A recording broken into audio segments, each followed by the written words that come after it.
Phill Smith here at CES 2014 in Las Vegas, and I'd like to show you the new ASTC texture compression demo created by ARM, shown for the first time here at this show. So this is an adaptation of the Seymour demo used at SIGGRAPH 2013, and we've adapted it in order to show some of the statistics about the textures that are being used for rendering this demonstration. Now, at the moment, the scene is created using raw textures, so there's no texture compression on there. And as you can see, the memory footprint is about 260 megabytes. As a result of having such large textures, the upload times are quite large, almost 2 seconds. And by shifting so much bandwidth across the processor, it's burning up a considerable amount of energy. So typically, game developers would release content using compressed textures. So if I split the screen here, and we can show side-by-side comparisons of various different texture compressions. So if we use RAW, for example, we can see the same statistics on both sides of the screen.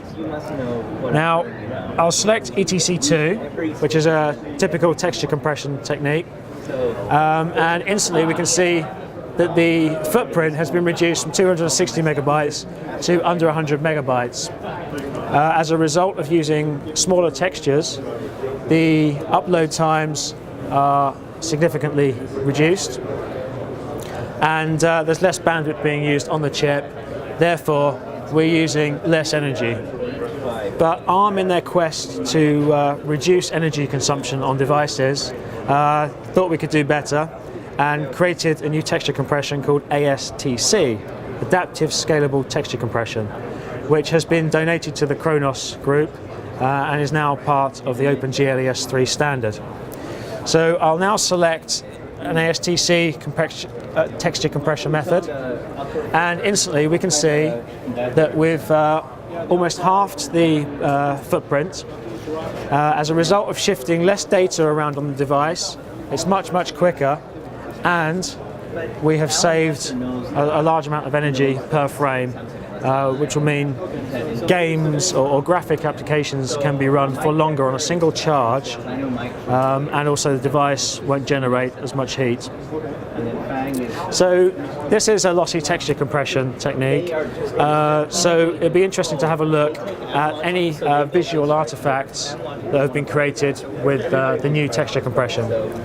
So I'll just reset it back to RAW for now and switch on the difference map. Now, with this difference map enabled, over here on the left of the screen, we'll see any visual artifacts highlighted with red dots. At the moment, they're both in RAW mode, so there won't be any differences shown. If I now select ETC2 texture compression, we can see there are many visual artifacts in comparison with the raw textures. So it does quite a good job at reducing the memory footprint and saving power, but there is loss in there. If I now switch to ASTC mode, we can see the number of red dots has been reduced. The signal to noise ratio is also very good, while going through the performance benefits that we saw earlier on and the memory improvements.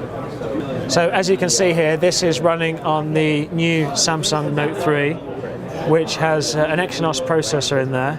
That's an 8-core processor with big. LITTLE, and it contains a Mali T628 6-core implementation.